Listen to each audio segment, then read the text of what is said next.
स्वागत है साथियों। आज फिर से हम आपके लिए आए हैं। कुछ और डिटेल्स में आज बात करेंगे। आज प्रैक्टिस का सेशन रहेगा। ये देख रहे हैं आप, बार बार देख रहे हैं। इसका लिखने का वजह यह है कि ये आपको याद करना ज़रूरी है। ये आप अगर ये समझ में आ जाएगा तो आपको बनाना आसान हो जाएगा। तो अनुवाद बनाने के लिए ये सूत्र आपको याद होना जरूरी है। एक वचन, द्विवचन, बहुवचन में प्रथम पुरुष, मध्यम पुरुष और उत्तम पुरुष में कब, कहाँ, कैसे, क्या लगता है, ये 9 कर्ता का जो रूप है ये इम्पोर्टेंट है आपके लिए। ये 9 आपको याद रखना होगा। तो इससे रिलेट मैं आज बात करूंगा कि कैसे हम अनुवाद करते हैं। तो हम शुरुआत करते हैं। तो आइए हम यहाँ पे चलिए, यहाँ पे हम बात करते हैं। जैसे मैं अनुवाद करने के आपको तो बताया गया था अनुवाद कैसे किया जाता है। तो हम इसी से रिलेटेड, इसी का इस्तेमाल करके हम कैसे यहाँ पे बनाते हैं, थोड़ा सा ध्यान से समझिएगा। जैसे आप उसमें हिंदी में अनुवाद करते हैं। जैसे मैं पढ़ता हूँ, तो सबसे पहले तो आपको जानना होगा मैं। अंग्रेजी में आप अनुवाद करते हो, मैं को क्या बोला जाता है? आई। यानी ये सब्जेक्ट है, ये वर्ब है, ये पहचानना आपको कर्ता और कर्म का पहचान होना चाहिए। तो अंग्रेजी में तो इस तरह से आप ट्रांसलेट करते हैं। तो मैं को संस्कृत में क्या कहा जाता है, ये चीज़ आपको जानना जरूरी है। तो मैं को संस्कृत में कहा जाता है, देखो ये हो गया अहम। अहम का मतलब होता है मैं, है ना। ये ब्लू कलर से इसका मानी लिखे हैं और ये ग्रीन कलर से जो लिखा हुआ वो संस्कृत है उसका। तो मैं को कहा जाता है अहम। अहम। और पढ़ना क्या होता है? पठ। और एक और बात, ये प्रथम पुरुष में, ये उत्तम पुरुष में है, तो इसमें जो है आपका क्या लग जाएगा? पठ है।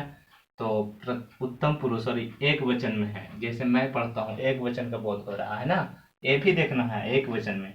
तो एक वचन में कौन चीज है? तो उत्तम पुरुष में। देखो ये फर्स्ट पर्सन है ना, उत्तम पुरुष। तो यहाँ पे अहम लगता है, पठ के साथ क्या लगता है? आमी। यानी अहम पठामी, इस तरह से बनता है। तो इसको संस्कृत में हम कैसे बोलेंगे? मैं पढ़ता हूँ, अहम पठामी, मैं पढ़ता हूँ, है ना। अगर इसी को द्विवचन में अगर हम बात करें तो देखिएगा थोड़ा सा बदल जाएगा। मैं पढ़ता हूँ, इसके जगह पे आपको होगा कि हम दोनों पढ़ते हैं। अगर द्विवचन, देखिए हम दोनों पढ़ते हैं, अगर ऐसे कह दे तो कैसे कीजिएगा आप? हम दोनों पढ़ते हैं। तो यहाँ पे कंफ्यूज होने का नहीं है। आपको ये सूत्र अगर याद रहेगा तो बनाने में आसान हो जाएगा। हम दोनों को कहा जाता है आवाम। तो ये आप लिख दीजिए, आवाम। जानना जरूरी है, अगर आप नहीं जानिएगा तो नहीं बन पाएगा, इसलिए इसको याद रखना जरूरी है, अति आवश्यक है।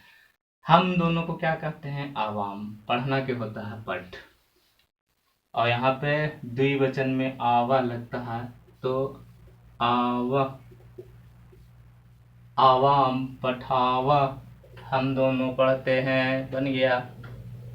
तो इस तरह से आपको याद रखना जरूरी है, नहीं याद रखिएगा तो नहीं बनेगा। तो आप यहाँ पे देखते हैं बहुवचन में, इसको अगर हम, यहाँ पे तो द्विवचन था, देखिए दोनों द्विवचन है ना।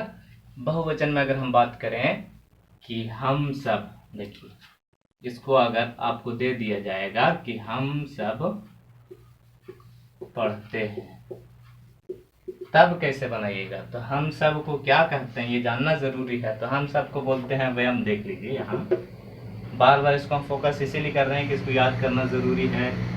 वयम हो गया पढ़ना के पठ, और ये लगता है इसमें आवा, बहुवचन है, उत्तम पुरुष है, तो आवा वयम पठामा, ये हो गया। हम सब पढ़ते हैं, वयम पठामा, इस तरह से बनेगा।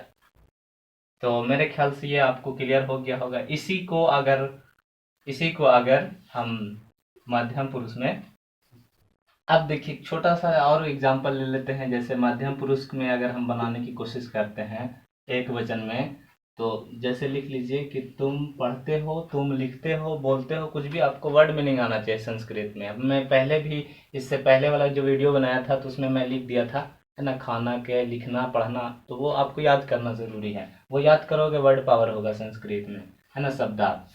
तुम पढ़ते हो, मैं समझाने के लिए बना रहा हूँ। तुम पढ़ते हो, जो चीज नहीं आपको समझ में आएगा वो कमेंट करके जरूर पूछेंगे। तुम पढ़ते हो, देखिए एक वचन में, है ना। मध्यम पुरुष की अगर बात की जाए तो तुम को बोलते हैं त्वम। क्या बोलते हैं? त्वम बोलते हैं। पढ़ना क्या होता है? पठ।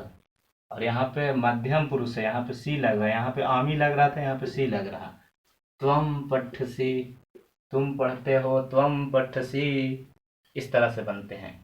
इसी तरह से तुम दोनों पढ़ते हो, तो तुम दोनों क्या होता है? युवाम, युवाम पठथ, पठथ, ये लगेगा। तो ये सूत्र के आधार पे आप बनाइएगा। कुछ मैं आपको लिख दे रहा हूँ, वो आप बना लोगे। जैसे तुम दोनों पढ़ते हो, तुम दोनों पढ़ते हो, वह जाती है, श्याम खेलता है। इस तरह से इसको बनाइएगा, है ना। और तुम सब पढ़ते हो, तुम सब पढ़ते हो, तुम सब पढ़ते हो। तो इस तरह का जो है, इसको आप खुद से अब प्रैक्टिस कर सकते हो। प्रैक्टिस कीजिए, और जो आपको नहीं समझ में आएगा उसे कमेंट करके जरूर पूछेगा, बाकी आपको फिर समझाया जाएगा। एक और चीज़ मैं यहाँ पे आपको चर्चा कर दे रहा हूँ। जैसे कुछ रहेगा कि जैसे आप दोनों पढ़ते हैं, तो आप दोनों, ये भी आप खुद बनाइएगा, और नहीं समझ में आएगा तो आपको पूछना है। आप दोनों पढ़ते हैं, तो सबसे पहले मैं पूछना चाहूँगा कि आप दोनों को क्या होगा, ये कमेंट करके आप खुद बताएंगे और इसे बनाएंगे। हम नेक्स्ट डे हम चर्चा करेंगे कि जब दो, है ना, जैसे राम और श्याम खेलते हैं, तो उसमें कैसे बनता है, उसको हम कैसे अनुवाद करते हैं, इसके बारे में हम नेक्स्ट डे चर्चा करेंगे। फिलहाल इसको आप प्रैक्टिस कीजिए और इसको याद रखिएगा। ये याद रहेगा, सब समझ में आ जाएगा, सब बनेगा। ये याद नहीं रहेगा, कुछ नहीं बनेगा। तो फिर मिलते हैं नेक्स्ट वीडियो में, तब तक इतना काफ़ी।